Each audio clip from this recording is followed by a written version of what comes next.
यशोदानन्दन व्रज जनरञ्जन यामुनतीरवनचारी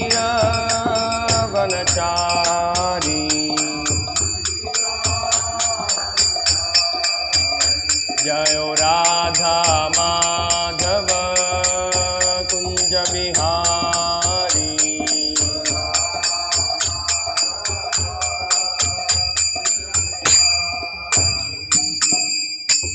जय ओम विष्णुपाद परमहंस परिव्राजकाचार्य अष्टोत्तर सदस्य श्रीमद ऐसी भक्ति वेदांत स्वामी श्रील प्रभुपाद की जय।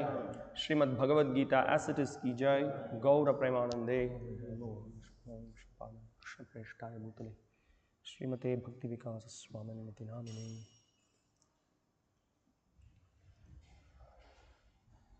ओम नमो भगवते वासुदेवाय।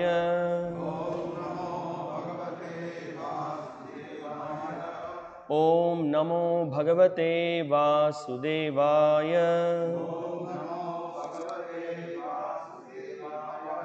ओम नमो भगवते वासुदेवाय।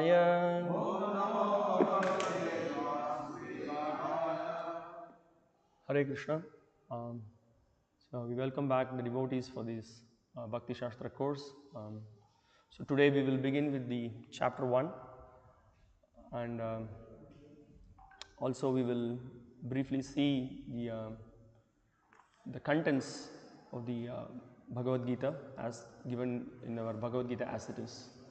Nama Om Vishnupadaya Krishna Preshtaya Bhutale Srimate Bhakti Vikasa Swaminiti Namine. Nama Om Vishnupadaya Krishna Preshtaya Bhutale Srimate Bhakti Vedanta Swaminiti Namine. Namaste Saraswate Deve Gauravani Pracharine Nirvishesha Shunyavadi Paschatya Deshatarine. Jaya Shri Krishna Chaitanya Prabhu Nityananda Shri Advaita Gadadhara Srivasadi Gaura Bhakta Vrinda. Hare Krishna Krishna Krishna Hare Hare Hare Rama Rama Rama Hare Hare. So yesterday we discussed on the preface to the Bhagavad Gita where Srila Prabhupada points out that pleasing the senses of Krishna, the central theme or the important point to be understood is to please the senses of Krishna. So that is what is the message to be derived from hearing the Bhagavad Gita, reading the Bhagavad Gita. Then in the introduction, Srila Prabhupada broadly classifies the message. He speaks about the spirit in which Bhagavad Gita should be approached, the purpose of the Bhagavad Gita, what is the proper understanding of the Bhagavad Gita, how do we understand the Gita. Then he also speaks about what is the result one attains by studying the Bhagavad Gita, which is we will be situated in our constitutional position as the eternal servant of the Lord and rendering blissful service in his abode. And also we discussed about how to attain that destination or that result by constantly remembering Krishna, by chanting his names, by engaging in pure devotional service. We discussed about that. And today, before we begin the first chapter of the Bhagavad Gita, we will I just like to say a few things. Yes, some of you would have yesterday read the Bhagavad Gita first chapter, and ongoing as you read the chapters, so you personally try to read the shloka, read the translation, read the purport, and then pick out the points from the purport, important points. Then there will be some analogies. So you please write it down yourself. It makes a big difference. When you just read and write it down, it stays in your mind also. And then you tell that to others, then it gets registered. Then the whole what Prabhupada is trying to say becomes registered in your mind. So that's a very important homework you have to do. Then you will be able to relate in the classes what is happening. That's one thing. And then also another aspect is that before you even go through the shloka translation purport, you could just go through all the translations in this. Supposing you're reading the first chapter, you read the translations, all the translations of the first chapter, or you read any chapter, you read the translations, and then you will see, as we go through the course, you will see how we will be able to see what the flow is, what is the conversation between Krishna and Arjuna, how it is happening. All those things gradually you will be able to follow, so that will help. So starting from today, whenever you read, you please try to follow this methodology. It will be very helpful for you.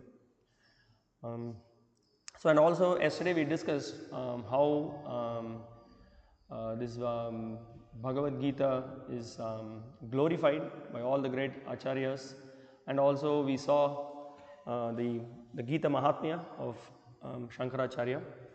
And I think there was somebody had a doubt that there is two Gita Mahatmyas. One is the Gita Mahatmya, the glorification given by Shankaracharya, and also there is another Gita Mahatmya where Shiva has also spoken about the glories of the Gita. Not to get confused, that talks about a lot of mundane benefits as well. If you read this chapter, you will get this benefit. If you read the second chapter, you will get this benefit. So we don't read that. We are reading Bhagavad Gita not for any material benefit or what is the comfort that we get here. That's not the goal of the Gita.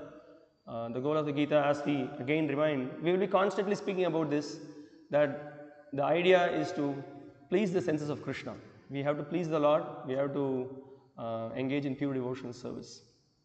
And so what is that we are going to do? So we are going to, as we said, there are several commentaries on the Bhagavad Gita. There is commentary of all great acharyas have given commentary on the Bhagavad Gita. We have the commentary of Shankara, which we don't read. It has got a strong influence of impersonalistic philosophy. We don't read that. Then we have the commentary by Sripad Ramanujacharya. Even before, we have the commentary of Sridhara Swami and Sripad Ramanujacharya and Srila Madhvacharya. And then we have the commentary of Baladev Vidyabhushana Prabhu. We have commentary of Srila Vishnu Chakravarti Thakur, Baladev Vidyabhushana Prabhu. And then we have several other commentaries, but then we are going to, our focus will be on the commentary given by His Divine Grace, A.C. Bhaktivedanta Swami Srila Prabhupada, the founder Acharya of ISKCON. Bhagavad Gita as it is, that is what is going to be our primary study. And we will see time to time, we will refer to some of the commentaries of the Acharyas, so that we can see how Prabhupada also has, how he has very much given in his commentary. We can see Prabhupada talks what Sridhara Swami says. Srila Prabhupada explains from mostly, as we said before, his commentaries will be from Baladev Vidyabhushana Prabhu, and then we can see how Baladev Vidyabhushana Prabhu also repeats what Sridhara Swami says, or Srila Vishnu Chakravarti Thakur. Like that we will be able to see. But again, I remind every one of you, our primary focus is studying Bhagavad Gita as it is. So that will be the focus. And also we will see in the Bhagavad Gita, it is called as the Gita Upanishad. We can see many things are discussed in this. The primary subject is to establish Krishna as the Supreme Personality of Godhead. We are His eternal servants, and we have to engage in pure devotional service. That's the main subject matter of the Bhagavad Gita, and also other topics like karma, jnana, then how we get bound by karma, and then what is renunciation, what is how to be detached from the work, how to do work with detachment. So many different topics are discussed, and also we can see these subjects are some of the subjects that is dealt in the Bhagavad Gita also are the subjects of the Vedanta. Some things will look complex, but if you read and then if you hear from Srila Prabhupada's commentary, you will be able to follow it with little ease. That's the point. And that's one important thing to understand. And we can see that many times we hear this bhakti is considered to be the rahasya, or it's considered to be guhyam or secret. Why? Because the Lord has preserved this bhakti so that nobody will misuse it, nobody will Yeah, that's the point. They will not misuse this message. So that's why it's called rahasyam, or you can sometimes even say it's an open secret. Although you may try to read it, you will not understand. As we heard yesterday, that if we try to follow in the footsteps of Arjuna, then we will be able to understand this message. So that is the point. And so before we begin, I would like to just. There is a very nice, you can see here that there is a very nice explanation given by Srila Prabhupada right in the Bhagavad Gita chapter 18 text 1 purport. So he says, actually the Bhagavad Gita is finished in 17 chapters. The 18th chapter is a supplementary summarization of the topics discussed before. In every chapter of Bhagavad Gita, Lord Krishna stresses that devotional service unto the Supreme Personality of Godhead is the ultimate goal of life. This same point is summarized in the 18th chapter as the most confidential path of knowledge. In the first 6 chapters, stress was given to devotional service. Yoginam api sarvesham, of all yogis or transcendentalists, one who always thinks of me within himself is best. In the next 6 chapters, pure devotional service and its nature and activity were discussed. In the third 6 chapters, knowledge, renunciation, the activities of material nature and transcendental nature and devotional service were described. It was concluded that all acts should be performed in conjunction with the Supreme Lord, represented by the words Om Tat Sat, which indicate Vishnu, the Supreme Person. The third part of the Bhagavad Gita has shown that devotional service and nothing else is the ultimate purpose of life. This has been established by citing past acharyas and the Brahma Sutra, the Vedanta Sutra. Certain impersonalists consider themselves to have a monopoly on the knowledge of Vedanta Sutra, but actually the Vedanta Sutra is meant for understanding devotional service. For the Lord himself is the composer of the Vedanta Sutra and he is its knower. That is described in the 15th chapter. In every scripture, every Veda, devotional service is the objective. That is explained in Bhagavad Gita. So we can see here Srila Prabhupada in this purport is, in a simple way he is explaining, he is giving the gist that the Bhakti Yoga, or the main essential point of Bhakti, is preserved between Jnana, Karma and Jnana.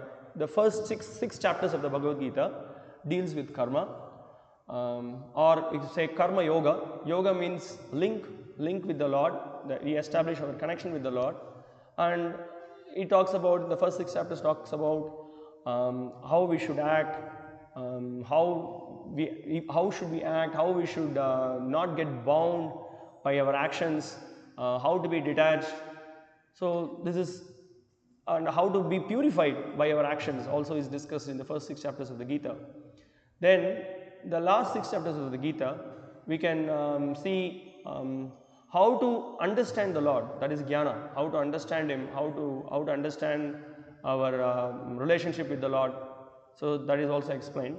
And the central part of the Bhagavad Gita, which is the 6 chapters of which is referring to the Bhakti Yoga, it very clearly explains about how Krishna is Supreme Personality of Godhead, what are his opulences, how to engage in devotional service to the Lord, the glory of devotional service, how the Lord is pleased with devotion, and what are the amazing qualities of a devotee.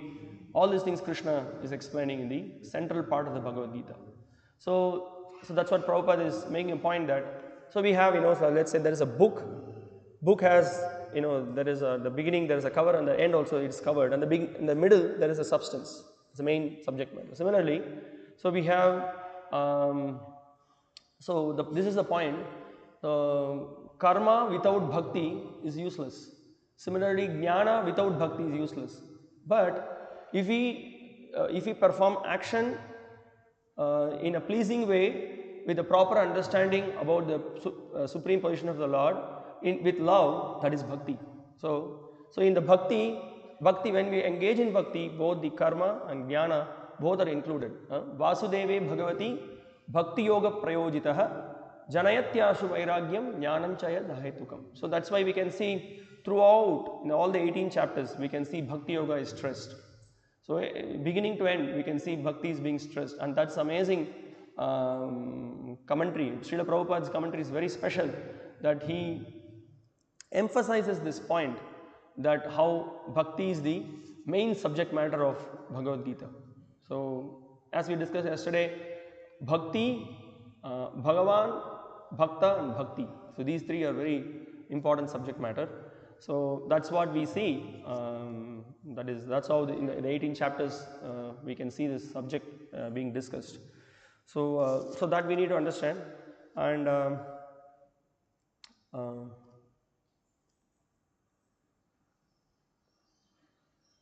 okay, so now we will begin the first chapter.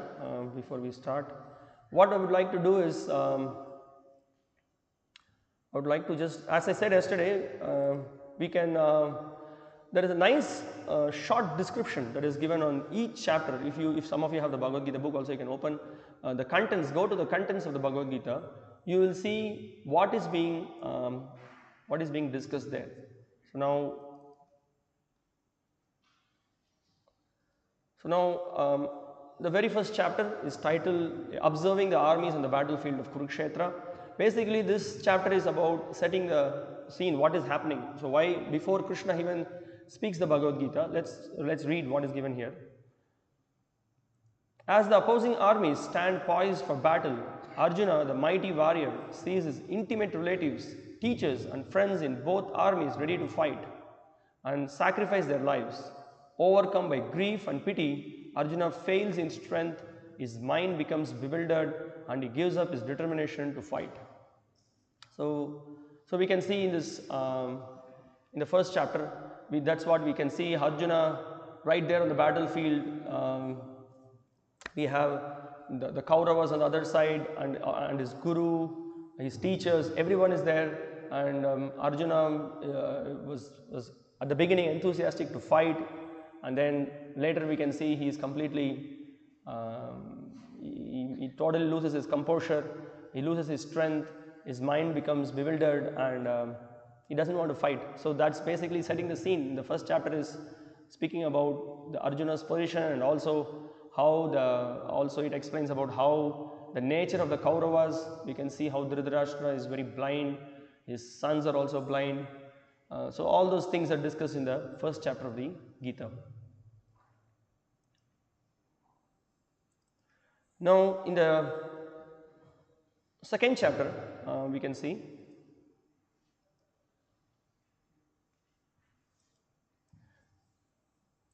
Arjuna submits to Lord Krishna as his disciple, and Krishna begins his teachings to Arjuna by explaining the fundamental distinction between the temporary material body and the eternal spiritual soul. The Lord explains the process of transmigration, the nature of selfless service to the Supreme, and the characteristics of a self-realized person. Now in the second chapter, we see that it's called the contents of the Gita summarized. So all the topics of surrendering to the Supreme Lord, about Buddhi Yoga, how we have to act, how we have to keep, how the senses needs to be controlled, mind needs to be controlled, how we have to engage in devotional service. All those things in Krishna is as encapsulated in the second chapter. Now also it's an important chapter wherein Krishna he starts speaking. And then he actually gives this knowledge, and Arjuna accepts Krishna as the spiritual master, and he accepts, he surrenders to Krishna as a sincere disciple. So, and we can also see the characteristics of a devotee. All those things are discussed. And also as we go through the course, we will be seeing the links between the chapter 1, why the Lord spoke why the Lord has given certain instructions, why Arjuna has asked certain questions, what is the reason for asking these questions. So we will also see the link between the chapters. So why chapter 1 to chapter 2, what is the link, and chapter 2 to chapter 3, why it begins, why Arjuna is questioning like this, why Krishna is giving this answer. We will be able to see the flow as and when we go through the chapters.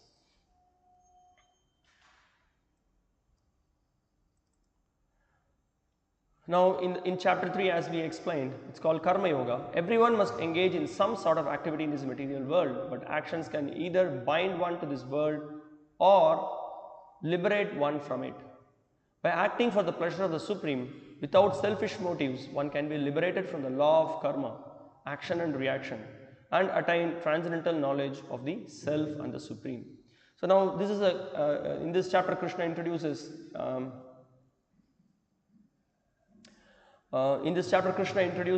about how we have to work for the Lord, by performing what kind of an action we will not be bound by reactions, or how we can free ourselves from the bindings of this material world. So Krishna speaks about that, and also we can see by engaging in purified action, we will develop knowledge about the Self and the Supreme. So that is also explained. And also in this chapter we could see the discussions about the root cause of sin, how one is engaged in sinful activity. All those things are also discussed in this chapter. Now in chapter 4, transcendental knowledge, the spiritual knowledge of the soul, of God and their relationship is both purifying and liberating.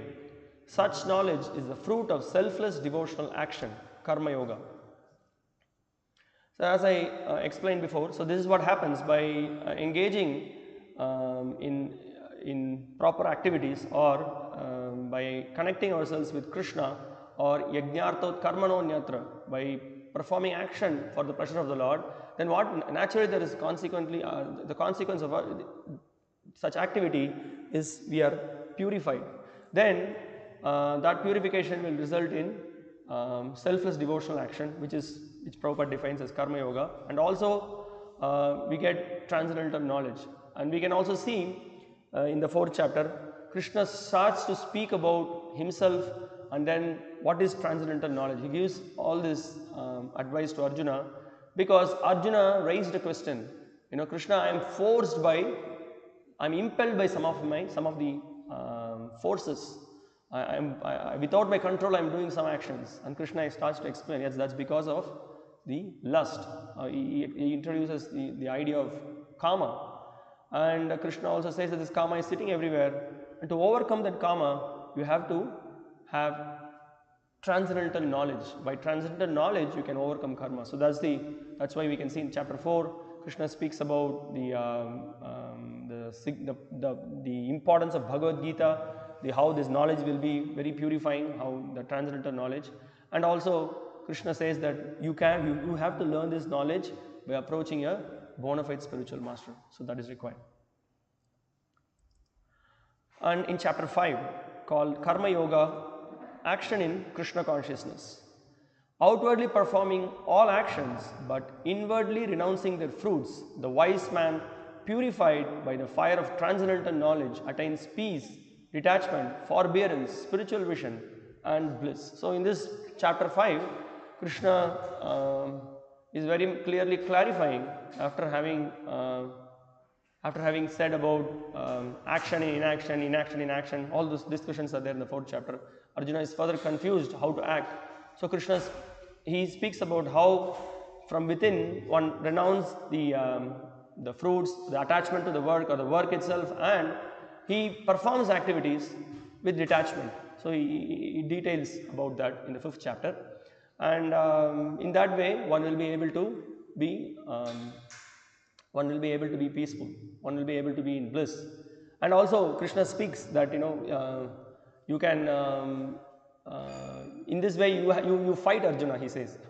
So on one hand he says that you renounce, and then you be peaceful, and then he says that you fight also. So but then Krishna clarifies how you get that peace, how you get that bliss. The famous verse in this verse which speaks Shantim Richati, by accepting Krishna as the Bhoktaram Yajnatapasam Sarva Loka Maheshwaram Suhurdam Sarva Bhutanam Gyatva Mam Shantim Richati. Krishna says, so by accepting Krishna as the supreme enjoyer, Krishna as the beneficiary of all the sacrifices, and accepting Krishna as Supreme Personality of Godhead, and He is the cause of all the material world, spiritual world, everything, and understanding Krishna to be the real well-wisher, real friend, you will attain peace. So the point is that, so you act according to my wish. Krishna is saying that you fight by performing this violence, you will become peaceful. So this is what is the advice Krishna gives in this. So how to act, Krishna very specifically details in this chapter. And now in this 5th chapter also, Krishna gives discussion about, he says that to control the mind and senses, you can engage in yogic performances. So that leads to the description of the performance of Ashtanga Yoga. So 6th chapter is titled Dhyana Yoga or Ashtanga Yoga. A mechanical meditative practice controls the mind and the senses and focuses concentration on Paramatma, the super soul, the form of the Lord situated in the heart. This practice culminates in Samadhi, full consciousness of the Supreme. Now here, as it is explained here, Krishna speaks about how one can control his senses, control his mind by following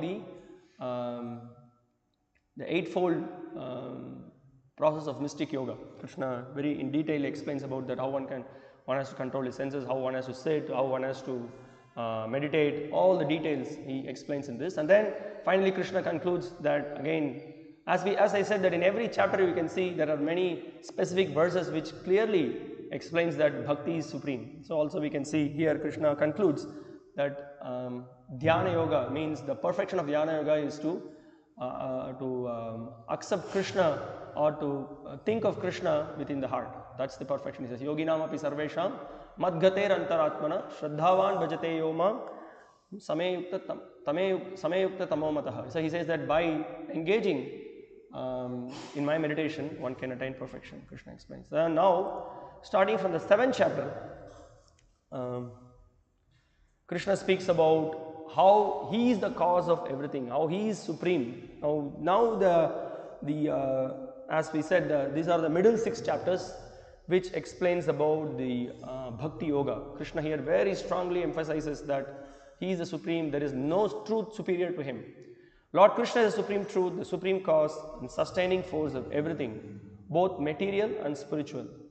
Advanced souls surrender unto him in devotion, whereas impious souls divert their minds to other objects of worship. So he speaks about 4 kinds of people who surrender to him, how 4 kinds of people who do not surrender to him, and how one can how to take up this process of bhakti, who is really qualified. All those details Krishna elaborates in the 7th chapter. Now in the 8th chapter is called Attaining the Supreme. By remembering Lord Krishna in devotion throughout one's life, and especially at the time of death, one can attain to the supreme abode beyond the material world. Krishna, in this chapter specifically, Krishna speaks about how one can think of him, how one can think of him, how one has to act in such a way that he can think of the Lord. Tasmat sarveshu kaleshu mam anusmara yudhyacha mayarpita mano buddhir mame vaishya sasamshaya. After having said that, at the time of leaving the body, you have to think of me. If you think of me, then you will come back to me, Krishna says. So that smarana is required. And Krishna also says that now it's not that you have to go and then sit and meditate somewhere, but you do your action, but you fight for me, Krishna says, thinking about me. So that's the main subject matter of the 8th chapter of the Bhagavad Gita. Now in the 9th chapter, Krishna speaks about the most confidential knowledge. Lord Krishna is the supreme Godhead and the supreme object of worship. The soul is eternally related to him through transcendental devotional service, bhakti. By reviving one's pure devotion, one returns to Krishna in the spiritual realm. So Krishna speaks about how one has to, he very clearly says this devotional service is the king of all the knowledge, or it's the topmost knowledge. And by engaging in devotional service, one becomes blissful. And he also explains how the best process of worship of the Lord is to engage in bhakti. And so the revival of this pure devotion is the important subject matter of the chapter 9. Now, after having established the glories of Bhakti, Krishna further he speaks about his opulence, the opulence of the Absolute. It's called the chapter 10. All wondrous phenomena showing power, beauty, grandeur or sublimity either in the material world or in the spiritual or but partial manifestations of Krishna's divine energies and opulence. As the supreme cause of all causes and the support and essence of everything, Krishna is the supreme object of worship for all beings. So in this chapter 10, we can see Krishna is explaining about the vibhutis. Actually, this also in 4 verses, Krishna, it's called the Chaturshloki verses are spoken in this chapter. And in that, Krishna again he sums up how by accepting him as the Supreme Personality of Godhead, by always thinking of him, discussing about his glories with his devotees, what happens, the consequence, the result of that is one's ignorance is washed away. The Krishna gives the supreme knowledge and his ignorance is washed away, and he becomes situated in his constitutional position. And Arjuna also was completely convinced after hearing from Krishna, after hearing the Chaturshloki. Arjuna was convinced, and then he accepts Krishna's supremacy. And for the benefit of others, Arjuna is completely convinced. And for the benefit of others, Arjuna is further asking about the opulence of the Lord. What are they? So whatever we see in this material world, we see a big mountain, we see the sunlight, we see the moonlight, we see gigantic oceans, we see the rivers, anything which is of grandeur as explained here, which is powerful, we can immediately understand that it is simply Krishna's vibhuti, Krishna's opulence. And Krishna says that all these things, whatever that you see, Arjuna, ekam shaina sthito jagat, just by my fragment of my power, my opulence, you can see here, Krishna says. Now in chapter 11, it's titled The Universal Form, Lord Krishna grants Arjuna divine vision and reveals his spectacular unlimited form as the cosmic universe. Thus he conclusively establishes his divinity. Krishna explains that his own all-beautiful human-like form is the original form of Godhead. One can perceive this form only by pure devotional service. Now, in this chapter, in the 11th chapter, specifically, Arjuna wants Krishna to show his universal form, how he is all powerful, how everything is included in him. And we can see in this cosmic manifestation, Lord shows everything is within him. And well, when we discuss this chapter, we will see many times for quite some of the so-called followers of the Bhagavad Gita, they feel this chapter is the most important chapter. This universal form is the most important form of the Lord.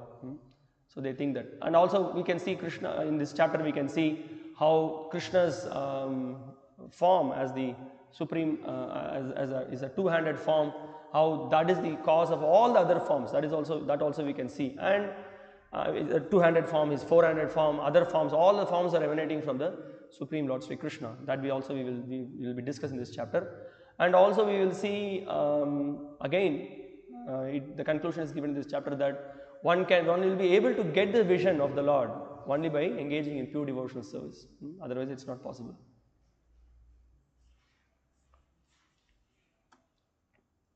Now in chapter 12 we can see Krishna explains to Arjuna about the devotional service. Bhakti Yoga, pure devotional service to Lord Krishna, is the highest and most expedient means for attaining pure love for Krishna, which is the highest end of spiritual existence. Those who follow this supreme path develop divine qualities. Now, in this chapter, Arjuna is also asking a question. So, what is the best form of worship? Personal form or the impersonal form? So, very clearly Krishna explains that the personal form of worship is the best worship.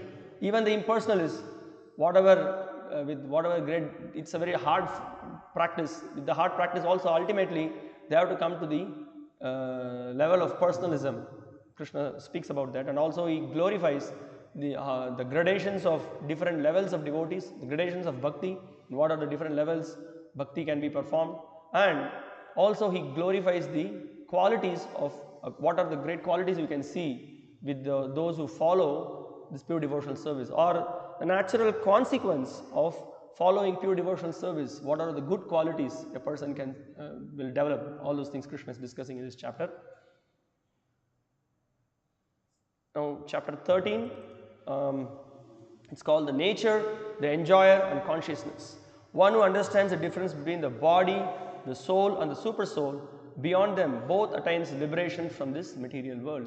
So now Krishna in this chapter discusses about what is Kshetra, what is Kshetrajna, what is Jnana, what is Gneya, or what is this body, what is the field, who is the knower of the body. The Jiva, he knows about his body, the Lord, the Paramatma or the Bhagavan, he knows the body of everyone. He is supremely conscious. We are conscious of only of our existence, but the Lord is conscious of everything. So all this knowledge is revealed in this 13th chapter. And also there is a discussion of this Kshetra, Kshetrajna, Jnana, Gneya, Jnanagamya, all this discussion, if someone understands this, the differences very clearly, so that helps one to detach from this material world. So that is the discussion of the 13th chapter. Now in the chapter 14 we can see the discussion of the three modes of material nature. So as we heard in the 5 subject matters, so how Prakriti includes everything that is manifested is because of the combination of the 3 modes of the material nature. So all embodied souls are under the control of the 3 modes or qualities of material nature: goodness, passion and ignorance. Lord Krishna explains what these modes are, how they act upon us, how one transcends them, and the symptoms of one who has attained the transcendental state. So again, how the 3 modes are acting on us, how we are being controlled, how we are helpless by the influence of the 3 modes is discussed, and how we can overcome these 3 modes. Again, the point of engaging in Ananya Bhakti or pure devotional service is discussed in this chapter. Apart from discussing about the nature of goodness, passion and ignorance, how to overcome that is concluded in this chapter. Now in chapter 15 we can see the yoga of the Supreme Person. The ultimate purpose of Vedic knowledge is to detach oneself from the entanglement of the material world and to understand Lord Krishna as the Supreme Personality of Godhead. One who understands Krishna's supreme identity surrenders unto him and engages in his devotional service. Now in this chapter we can see that a question is being raised: what about the Vedas? How do we understand the Vedas? So Krishna says that the ultimate essence of all the Vedas is to understand me. Krishna speaks about that, and also he speaks about how we are bound in this material world, how this material world is a perverted reflection of the spiritual world. So he gives an example of this banyan tree, and he also explains how to detach from this attachment, how to detach from the binding of this material world in this chapter specifically. And he also explains, Krishna also again in this chapter explains about his supreme position. Also there are 3 key verses in this chapter which we will discuss in detail. Sometimes it is referred to as 3 shloki also. And again the importance of pure devotional service is stressed in this chapter. Now in chapter 16 we can see the divine and demoniac natures. Deals with the divine and the demoniac natures. Those who possess demoniac qualities and who live whimsically without following the regulations of scripture attain lower births and further material bondage. But those who possess divine qualities and regulated lives, abiding by scriptural authority, gradually attain spiritual perfection. Now in this chapter, the divine and demoniac qualities, Krishna already spoke about the qualities of devotees. Now we can see the major portion in this chapter, we can see about the demoniac nature. What are the demoniac nature, how they act, what is their attitude, what do they expect, all the discussions are given in this chapter. And it's an important chapter, and Krishna also speaks about the 3 gates to hell, which how to overcome that. All those discussions are given here.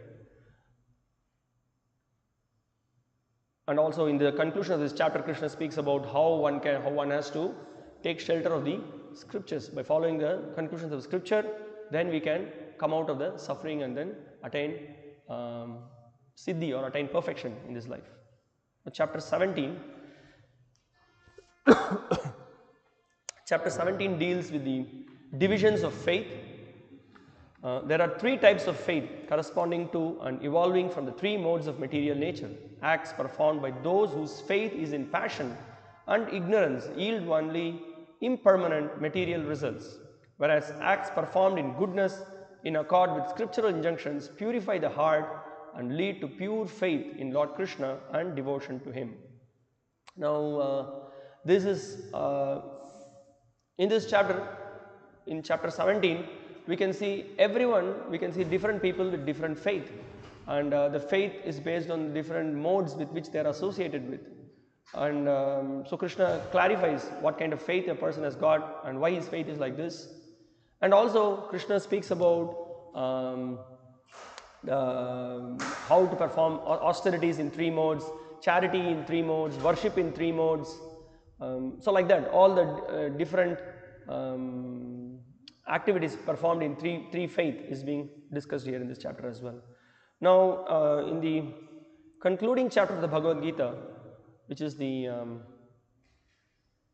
called the conclusion, the perfection of renunciation, Krishna explains the meaning of renunciation and the effects of the modes of nature on human consciousness and activity.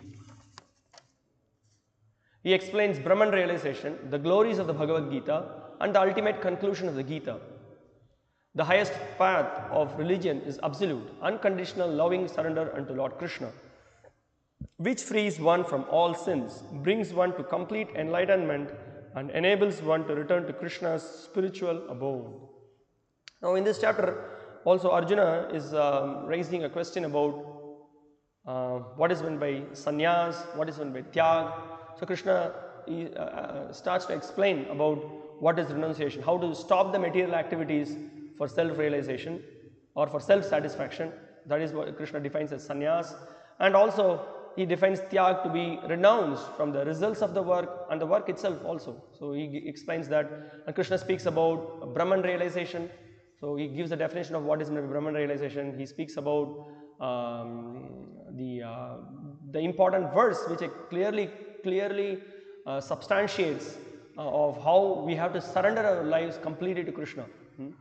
By surrendering to him, we will be able to overcome all the miseries, we will be able to overcome all the sinful reactions, and Krishna gives assurance that don't be afraid, just be confident in taking shelter in me. I will give you protection, Krishna says. Again in this verse, as in the 9th chapter of the Bhagavad Gita, we heard the verse Manmana bhava madbhakto madhyaji mam namaskuru mame vaisi satyam te pratijane priyosime. Again in the 18th chapter, we can see this verse being repeated, again clearly substantiating the importance of engaging in pure devotional service, engaging in devotional service to the Supreme Personality of Godhead, Sri Krishna.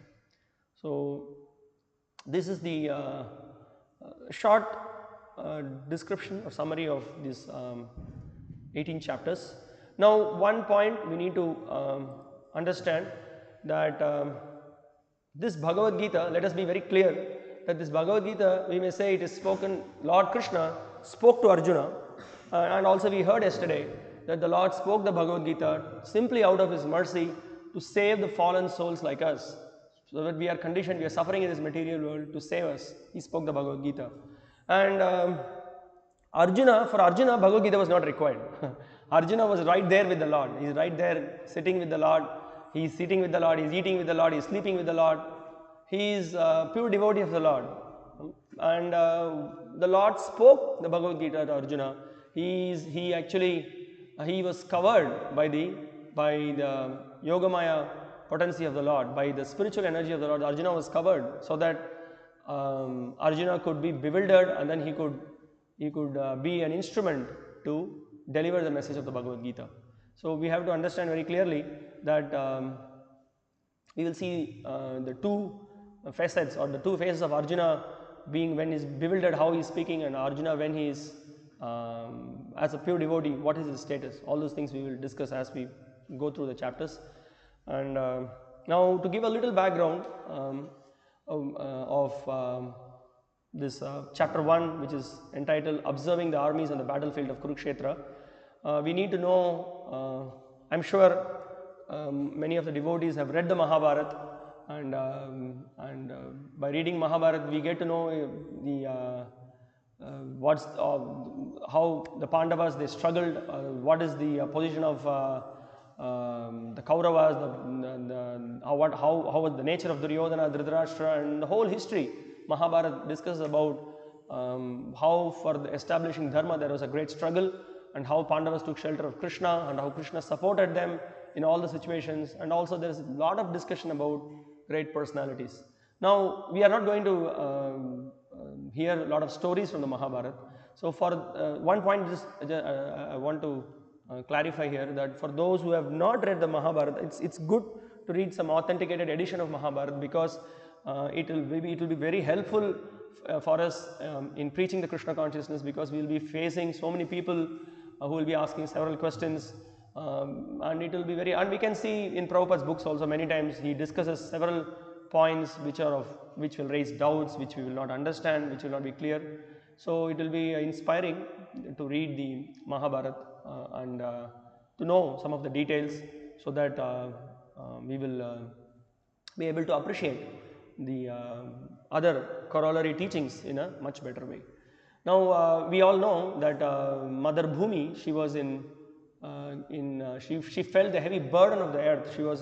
She knew, because all the asuras they took birth. So there was a big battle between the devas and the asuras, and the asuras after being defeated, they all took shelter in the earth, and they were performing. There were many kings who were performing atrocities, and Mother Bhumi could not further bear this all these asuras who are actually creating great trouble. So she went and then pleaded to the Lord, and Lord, he gave assurance. So don't worry, so I will come with my associates, and then I will completely remove the burden in this earth. So that's why we have this great war. The Mahabharata war was because the reason for this greatest war, or as some people say that, oh, Mahabharata means it's a great violence. Yes, the violence was required to establish dharma. So Krishna, he had a big plan to engage in this big war, and then as a result of it, he vanquished the demons. So that we see here, and as a result, we can also see all the devatas. They took birth. They came to assist Krishna, and also we can also see how Duryodhana, who is totally empowered by Kali, how he acted in a very demoniac way. And also we can see how the Kauravas, who were their very nature of demoniac nature, we could see how they behaved, how they never recognized the Supreme Personality of Godhead, and as a result, the Lord, along with his devotees, has to establish dharma, and he wanted to establish Yudhishthira as the emperor, who is a very pure devotee of the Lord. He wanted to give credit to his devotee, and that was the Lord's plan. So that is the reason that this great war took place. And so with that background, so we will begin the first chapter.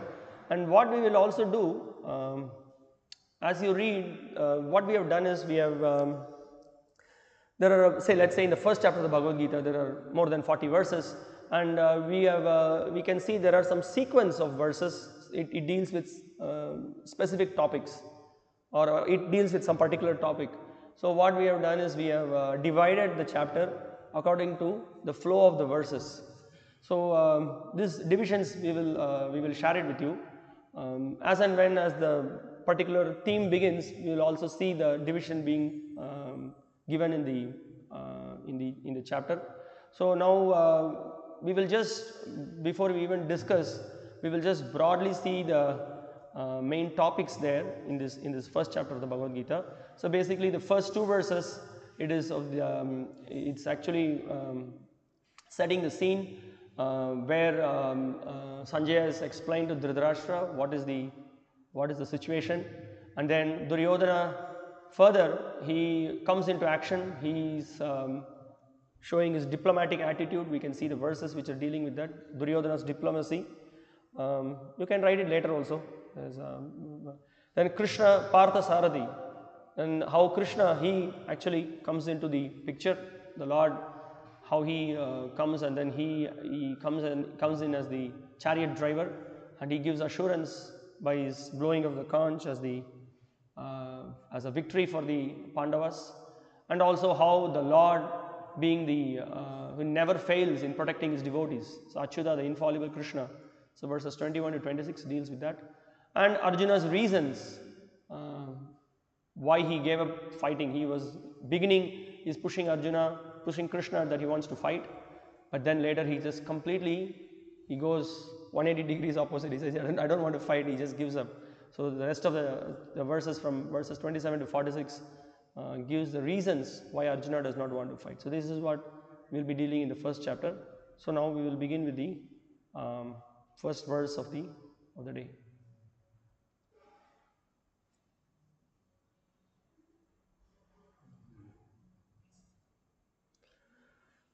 Dhritarashtra uvacha dharmakshetre kurukshetre samaveta mamakaf pandavaschaiva kimakurvata Sanjaya.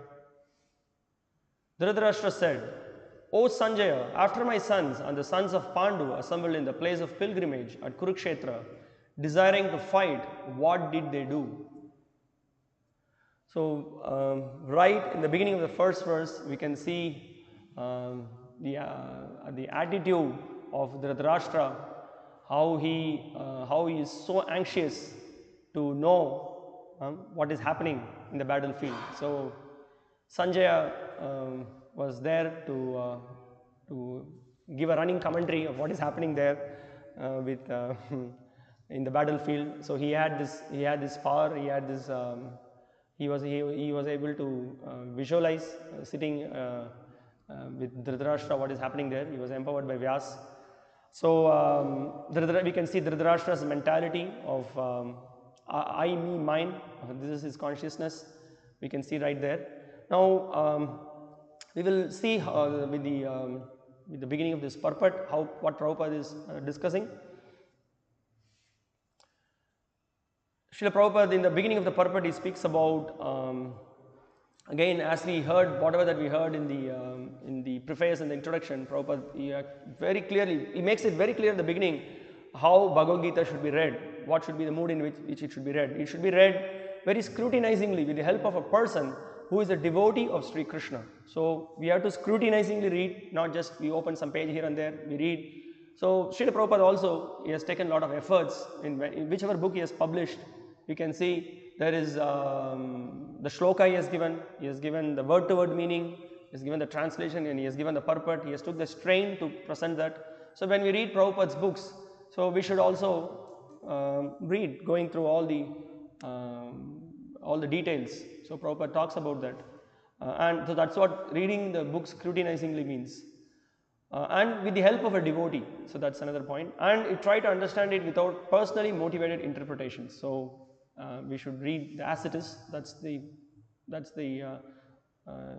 requirement.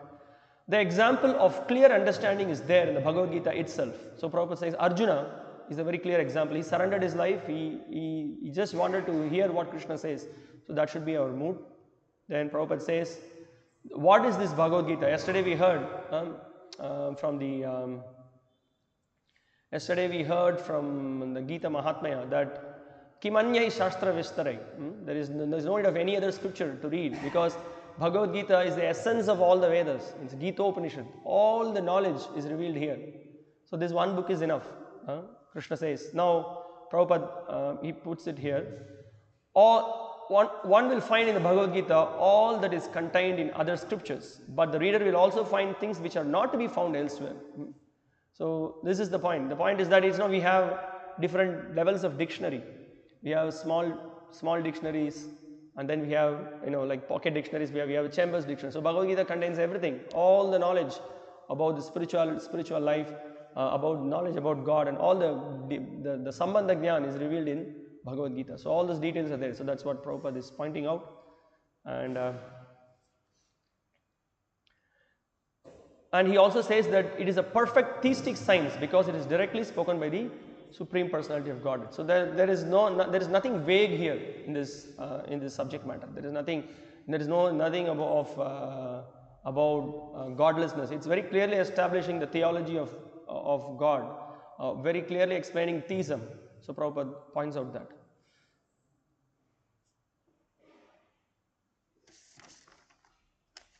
Now, right here in the beginning, Prabhupada speaks about how the battle took place in Kurukshetra. So Prabhupada says that a place where religious rituals are performed. So this is very significant because in the battlefield of Kurukshetra, the Supreme Personality of Godhead was present on the side of Arjuna. Dhritarashtra, the father of the Kurus, was highly doubtful about the possibility of his son's ultimate victory. Now we can see Dhritarashtra asking this question. Also there was a fear for Dhritarashtra because he was very much wondering, oh, what is the consequence? Or what will be the consequence? Because they are there on the Dharma Kshetra, which is the very pious place. So when we are in the pious place, naturally you will tend to give up the impious activity. So he was very much afraid. What did Duryodhana change his mind? Did the Pandavas, because this waging war is not good, so did Pandavas, did they withhold fighting? So he was also afraid because he knew that by fight Dhritarashtra, he felt that he could win. He could win the war because all powerful fighters are on his side. We have Bhishma. Who can compete with Bhishma? Bhishma is very powerful. So he thought that fight will be the solution. Otherwise, if they are there in this Dharma Kshetra, in this place, because Dharma will prevail, then they may come to a compromise. Pandavas and Kauravas, they may think, oh, Kauravas, we are actually it's not proper, we should not fight. And then what will happen? Because Dhritarashtra anyway is not the inheritor, Pandavas will be the inheritor, so he will not have, his son will not have hold on the land. So these are all the worries of Dhritarashtra. So Dhritarashtra was thinking, oh, that's why he is asking Sanjaya, what is happening? So he's saying, in his doubt, he inquired from his secretary Sanjaya, what did they do? He was confident that both his sons and the sons of his younger brother Pandu were assembled in the field of Kurukshetra for a determined engagement of the war. So this is the point. So he was asking, what did they do? Did they fight? Did they fight? Did the fight start and fight begin? What is happening? So we will see. Prabhupada in one of his lectures, he's speaking an amazing point. We will come to that. Now, so this is the point, as Prabhupada is also pointing out. He knew very well that this would influence Arjuna and the sons of Pandu favorably because by nature they were all virtuous. So that's the point. So they were really following the dharmic path, and now this place, Dharma Kshetra or the Kurukshetra, will have a powerful influence. So that was his worry. Now Srila Prabhupada, he further explains, both the Pandavas and the sons of Dhritarashtra belong to the same family, but Dhritarashtra's mind is disclosed herein. He deliberately claimed only his sons as Kurus, and he separated the sons of Pandu from the family heritage. One can thus understand the specific position of Dhritarashtra in his relationship with his nephews, the sons of Pandu. Now we can see immediately the nature of Dhritarashtra. Why he has to say Mama Kaf Pandavas Chaiva. Immediately you could see his attitude of the bodily relationship. I, me, mine. What is really in benefit for me? We can see throughout the history, people are like this. We can see examples right there in the Bhagavatam, in Ramayana, everywhere. Kamsa was completely bodily conscious. He was only thinking of his welfare. He was so much glorifying Devaki. He was claiming himself to be the greatest brother of Devaki. But then the moment he heard the voice from the sky, completely went opposite. He showed his real demoniac nature. He wanted to kill Devaki. We could see how Kaikeyi was so affectionate to Lord Ram. Immediately after the advice she heard from Mantra, she, just because of bodily concept of trying to put to make her son as the emperor, she wanted to send Lord Ram to the forest. So there are like that so many examples there. We can see, even we can just read from the Dhruva Leela, Dhruva was, Suruchi was so selfish. She just out of her, she wanted her son to be on the throne. So she wanted to just kick out Dhruva. So like that we can see several examples which shows this mentality of I, me, mine. So this is an important lesson that we learn, that we should not be like Dhritarashtra, rather we should be like Yudhishthira. Yudhishthira, even at all the moment we can see Yudhishthira was always ready to give. Even after all the war is over, if Duryodhana or even if he wanted to give it to the Kauravas, he was ready to give. Always he was so dharmic. He was never he was never thinking himself to be the real enjoyer, or thinking himself to be the center of enjoyment. So that we can see here, this mentality of Dhritarashtra's mentality of bodily concept, which he was totally, that made him blind either way, spiritually and materially. Now Prabhupada further, he points out in this purport, as in the paddy field, the unnecessary plants are taken out. So it is expected from the very beginning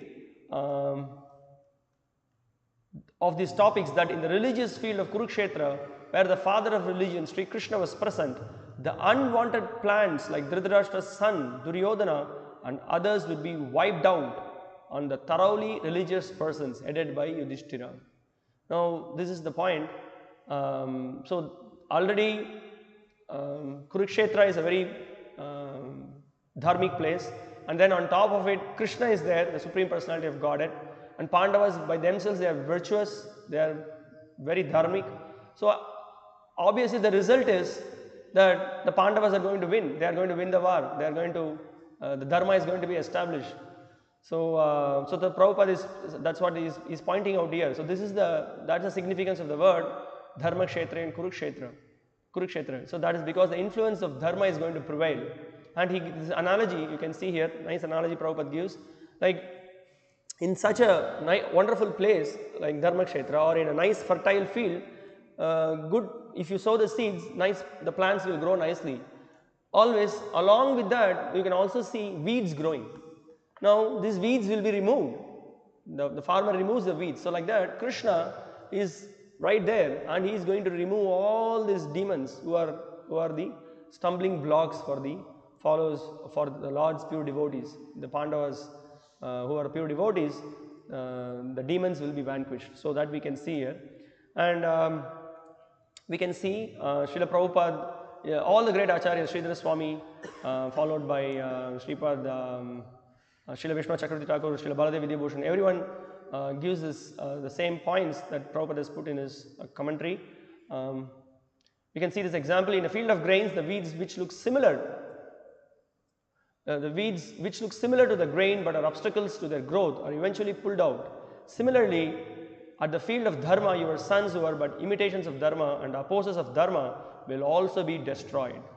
This is the unintentional hidden meaning of the word Dharma Kshetra.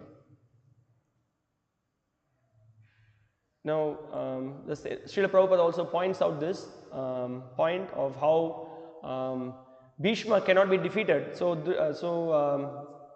Srila Vishnu Chakravarti Thakur says that that Bhishma cannot be defeated because Bhishma was a very powerful fighter, and so Dhritarashtra was very much he was very much feeling that oh, better let there be war. If the war doesn't happen, then by the influence of the holy place and by the influence of my sons will also change their mind. So that we can see here. Now what we will do is also we will see some quotes from Prabhupada's lecture, wherein Srila Prabhupada talks about various aspects from this first verse. Now also as we go through the various classes, there are we will encourage devotees as part of your regular study of the Bhagavad Gita, not just part of the Bhakti-śāstra course, throughout your day-to-day, in our day-to-day practice, we regularly hear Prabhupada's lectures. It's the pure transcendental voice of Srila Prabhupada, and such an amazing points and examples and his devotion and his determination, everything we can see when we hear from Srila Prabhupada, how he is presenting it. And so time to time we will also see in our classes some references from Prabhupada's lecture. Prabhupada has given so many lectures on Bhagavad Gita, and it's very nice for us to hear those lectures and also take out some points from that. That will really be a great inspiration for us in our overall study of the Bhagavad Gita, and then we will see how Prabhupada has analyzed the various situations and how he has presented the essential teaching of pure devotion.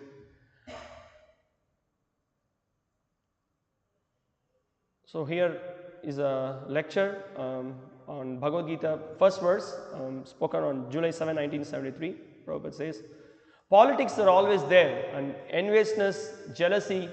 This is the nature of this material world. You cannot avoid it. Spiritual world means just the opposite. There is no politics, there is no jealousy, there is no enviousness. That is spiritual world. And material world means politics, jealousy, diplomacy, enviousness, so many things. This is material world. So even in the heavenly planets, these things are there, politics. Even in animal kingdom, these politics are there. This is the nature. Matsarata. Matsarata means enviousness. One man is envious of another man. It doesn't matter. Even they are brothers or family members. Here the family members, Dhritarashtra and Pandu, two brothers. Their sons, they were family members, but the enviousness. No wonder now we can see that Prabhupada says that in this material world, this enviousness is there. As long as someone is not completely purified, there is always jealousy, enviousness. So sometimes we may also not be surprised in the Krishna conscious movement also. Sometimes we can see that there is enviousness is there, this jealousy is there, because we have not been thoroughly purified. You can see in this material world. So the very nature of this material world is like that. So no wonder why it is like this.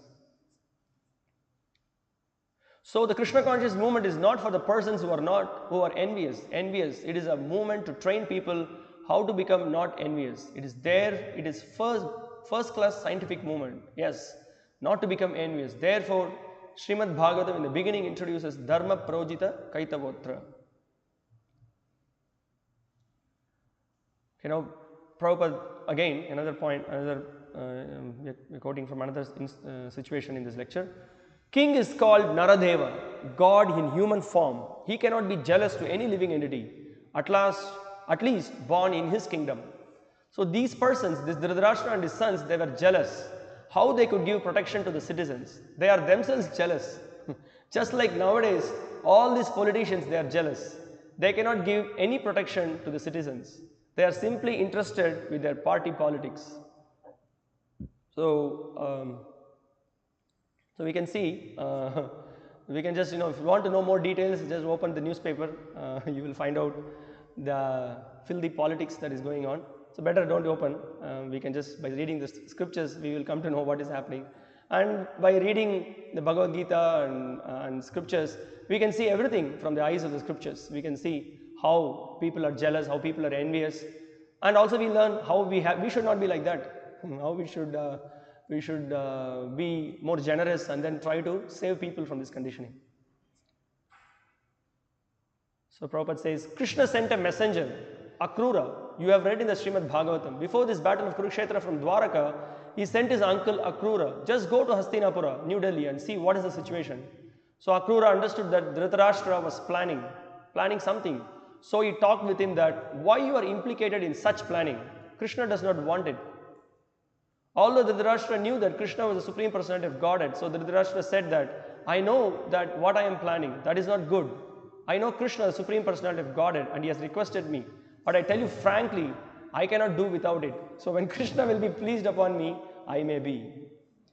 So if you see in the Mahabharata, you can see that Dhritarashtra will be suddenly, when Krishna will be coming as he will come as a messenger for peace negotiation. It's not that immediately Krishna wanted to have the fight, but he wanted to amicably resolve it.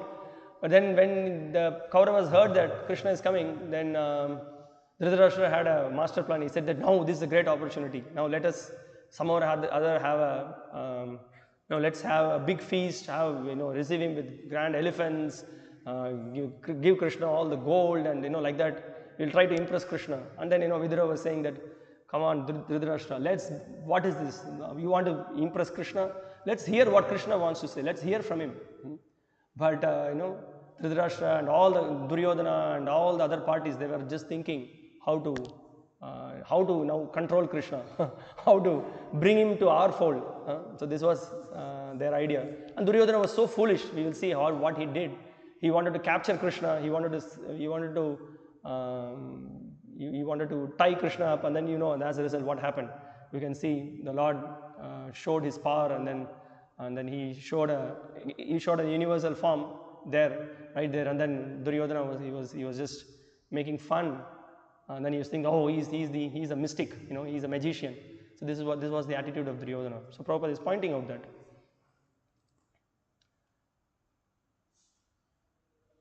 So Prabhupada, he says, so one who is intelligent, he gets his experience simply by hearing from the right source.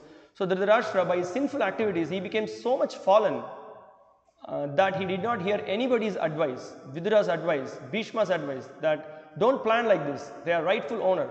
The Pandavas, they are rightful owners. They are minor, but don't try to cheat them. So he was not interested to hear. This is the thing. Now Prabhupada says, and in the Vedas there is injunction, Kurukshetre dharmam acharet. If you want to perform some ritualistic ceremonies, religious, then go to Kurukshetra. So Kurukshetra is a dharma kshetra. It is not fictitious thing. Just like rascal commentators, so-called, they say Kurukshetra means this body, Pandavas are the 5 senses, and then all this speculation, the speculative ideas is being propagated. So Prabhupada is against it. And we can also see here the quote Prabhupada is giving, Kurukshetra dharmam acharet. So you can see Prabhupada is quoting from Srila Vishnu Chakravarti Thakur. So again here Prabhupada is making another nice point. He says, so formerly people were religiously trained up, so they could not speak lies in a dharma kshetra. That is still in practice. Just like in the Western world, the Christians go to church, they admit confession. Yes, I have done it, but that has become a formality. But actually one should admit in religious place that yes, I have done this, but that does not mean you admit and again do it. No, you admit once, then you are excused. Don't do it again. So that's the point. That's how in the Vedic times, in front of superiors, in a holy place, in temple, and also we can see in the court that so they keep the Bhagavad Gita, and then someone comes and promises, whatever I'm speaking, it's all truth, and then they bluff. So Dhritarashtra's anxiety, Prabhupada says, again, this is a very nice quote. So he says, so he was very much anxious whether they had changed their decision. Therefore he is asking, otherwise there was no question of asking, Kim akurvata? Just like you are given food. If I ask somebody that such and such gentleman was served with nice dishes, then what did he do? This is the foolish question. He would eat, that's all. What is the question of what did he do? Similarly, when it is already settled up that they were to fight, there was no such question as Kim akurvata, what did they do? But he asked this question because he was doubtful whether they had changed their opinion. So this is a very nice point. Prabhupada is saying that somebody is given one whole plate of nice preparations, one excellent dish, and then another person asking, so what did you do? Obviously you will eat. So here it is showing Dhritarashtra's fear. Dhritarashtra was so fearful. What is going to happen? What will be the consequence? He very much wanted the fight to happen, and then he wanted Duryodhana to take over. So that is being established. So let's go to the next verse, and then we'll see. Sanjaya uvacha drishtva tu pandavanikam vyudam Duryodanastada acharyamupasangamya raja vachanam abravit. Sanjaya said, O king, after looking over the army arranged in military formation by the sons of Pandu, King Duryodhana went to his teacher and spoke the following words. So now we can see in this verse that there is an inner fear of Duryodhana. So Duryodhana was he saw on the opposite side the formation of the troops of Pandavas, and he immediately wanted to go and then he wanted to go and then speak to Dronacharya. Now also we can see Sanjaya here, he just using the word Raja. Raja Vachanam Abravit. Why word Raja is used, we will see. Prabhupada explains that in the purport. So Prabhupada begins the purport saying that Dhritarashtra Dhritarashtra was spiritually blind. He was not only materially blind, and also he was spiritually blind, and also equally his sons. Otherwise, we can think of Duryodhana and this entire party. They never recognized Krishna's supremacy. How foolish a person could be to fight with Krishna, the Supreme Personality of Godhead, to put him down, to deride him, to kill him. This was the intention of Duryodhana. Then we could see here, Prabhupada is explaining the point that why Sanjaya used the word Raja. Sanjaya wanted therefore to encourage the despondent king and thus assure him. So I'll just repeat again. Sanjaya therefore informed the king that his son Duryodhana, after seeing the military force of the Pandavas, at once went to the commander-in-chief Dronacharya to inform him of the real position. So now two things we can see here. One is that Sanjaya, Duryodhana went ahead and then was, even though he was a king, he just went to speak to Dronacharya, and also to encourage Sanjaya used the word Raja, that he is not going to be Raja anymore. Duryodhana is not going to be Raja, but to give some encouragement to Dhritarashtra, he is using the word Raja, so that he is just trying to make the point to Dhritarashtra that there is an influence of this holy place, but don't worry, Duryodhana will prevail. Like that indirectly he is trying to say, although he knew also what will be the consequence. Although Duryodhana is mentioned as the king, he still had to go to the commander on account of the seriousness of the situation. He was therefore quite fit to be a politician. So now it appeared like, that Duryodhana was very humble, he goes and then talks to the guru. That was not the intention. He was actually fearful. Now outside he is in a very diplomatic way he is doing, but inside actually he is very much afraid. So it appears like he is very humble and then going in front of Dronacharya. But actually he had his political agenda. Now we will see as he is going to speak, as he is going to open his mouth, and then what kind of speech Duryodhana will give. We will see his diplomatic speech full of politics. I think his body, every drop of his blood is smeared with this political agenda. So Prabhupada says that he is quite fit to be a politician. So Prabhupada concludes the purport saying that, but Duryodhana's diplomatic veneer could not disguise the fear he felt when he saw the military arrangement of the Pandavas. So we will just see a couple of quotes before we complete this verse. Srila Prabhupada, he says, but in the beginning he says, don't be discouraged. There was no compromise. Immediately your son Duryodhana, and he is addressing himself as Raja, because Dhritarashtra would be encouraged when at least he thinks of his son becoming the king. Therefore he said Raja. So that is the point we discussed. Nobody joined Arjuna. So Prabhupada says that, but Acharya, Dronacharya joined with Duryodhana. Bhishma Deva joined with Duryodhana. None of them joined with Arjuna, because Arjuna or Maharaja Yudhishthira was not king at that time. The financial control was not in their hands, and these people, sons of Dhritarashtra, they were on the government political power. The financial control was in their hand. So they were giving enough money for maintenance to Dronacharya and Bhishma Deva. So they felt obliged. Of course, they knew everything, but externally they felt obligation. Arjuna, I am getting money from Duryodhana. So in this point of danger, if I do not join him, it does not look well. I am getting financial maintenance. Now we can see Arjuna here, we know that story, how Arjuna took shelter of Krishna rather than Krishna already decided that he is not going to fight, he is not going to be part of this war. Balram, he already left when he was not interested in this war, he went for Tirtha Yatra. Krishna, he said, I am not going to fight, and then he withdrew himself also. So but then when Duryodhana and Arjuna approached Krishna, so Duryodhana was, as usual, was so greedy, and then finally he was only interested in Krishna's army and Krishna's powerful troops, but Krishna and also he knew that Krishna is not going to fight.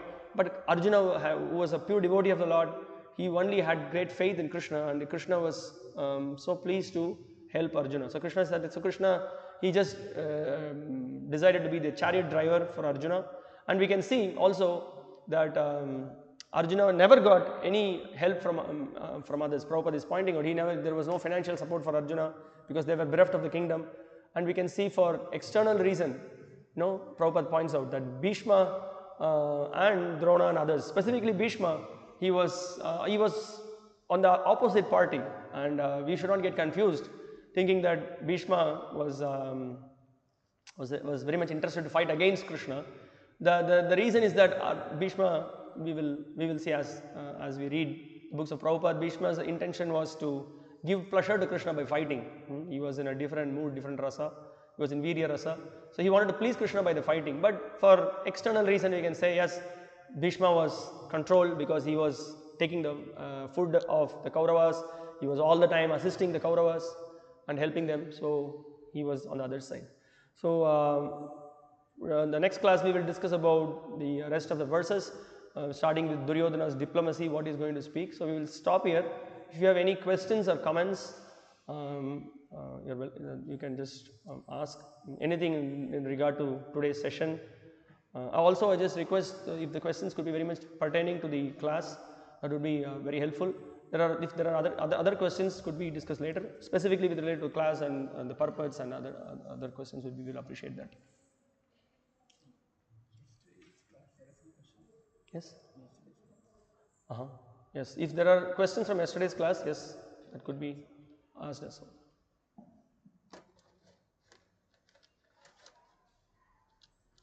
Okay. Here are some questions from yesterday's class. What does realization mean? Please, sorry, maybe I should search Vedabase, as surely Srila Prabhupada must have explained. Yes.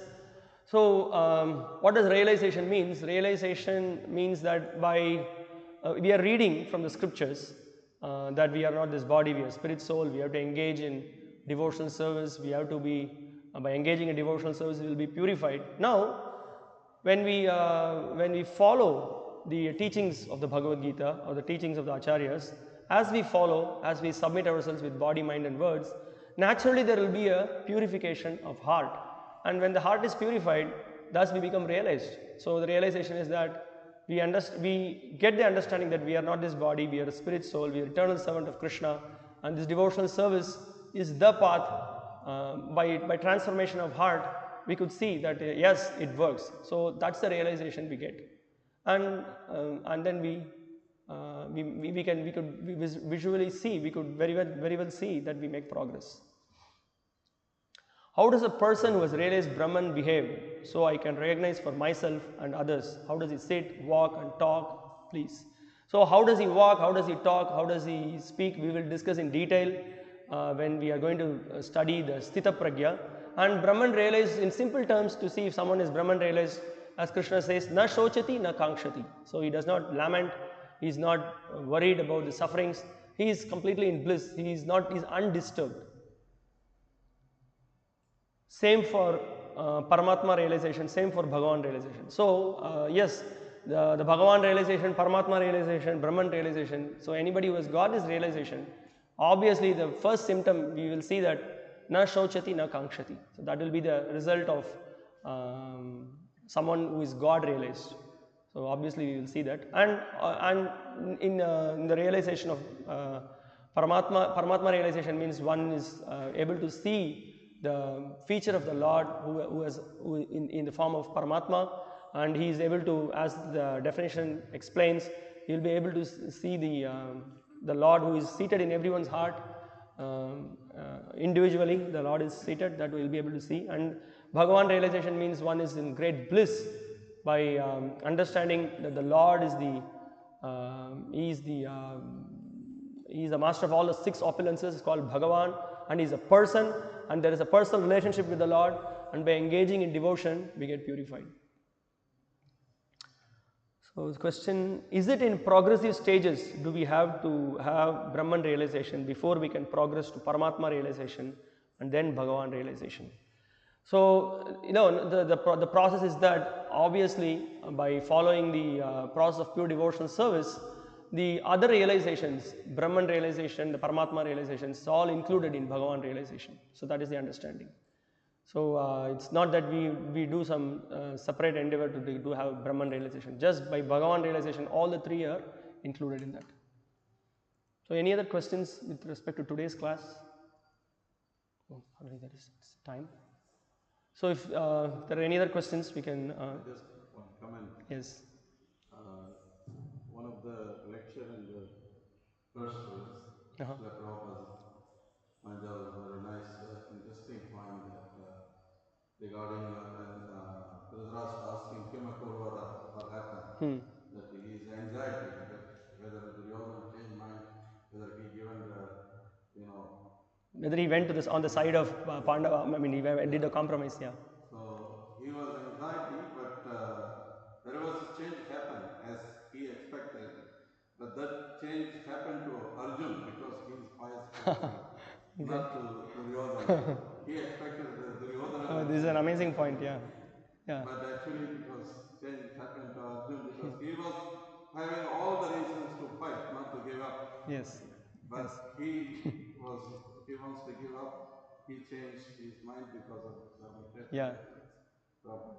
Yeah, it's an amazing point. We will see when we discuss how Arjuna just gave up his bow and arrow. Yes, we can see how Prabhupada is explaining about the soft-heartedness of Arjuna, how Arjuna was so such a pious soul, and also we will see how he was influenced by Krishna's Yogamaya potency. But this is the point. It's a nice point that so those who are pious, they get influenced by the holy place. Those who are demoniac, they are so stubborn. That's a very nice point. Thank you very much. So we will continue in the next class for the remaining verses. Thank you very much. Srila Prabhupada ki jai. Bhagavad Gita as it is ki jai. Gaura Premanande.